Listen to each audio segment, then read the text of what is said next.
Hello everyone and welcome back to my YouTube channel with another useful and informative video. So guys, in this video I'm going to show you how to fix you have a stored credit balance.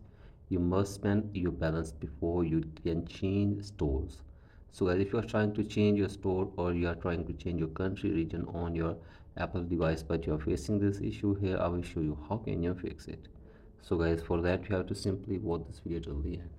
So guys, first of all open settings on your device and then you have to simply go to your profile, and from here you have to go to subscriptions and wait here for some seconds, and from here you have to simply make it sure that there is no unpaid subscription on your Apple device.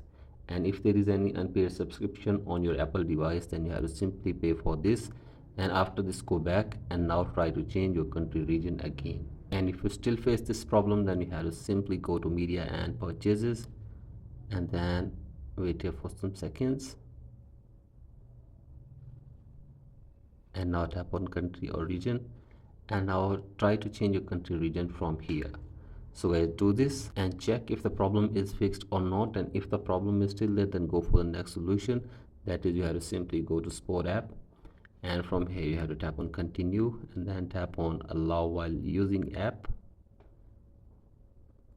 and from here you can get any kind of help regarding this issue from the Apple team. So guys, hopefully they will try to fix this problem for you within 24 hours. So guys, that's it for today's video. Hope this video helps you. Please like and subscribe to my YouTube channel as well. Thank you.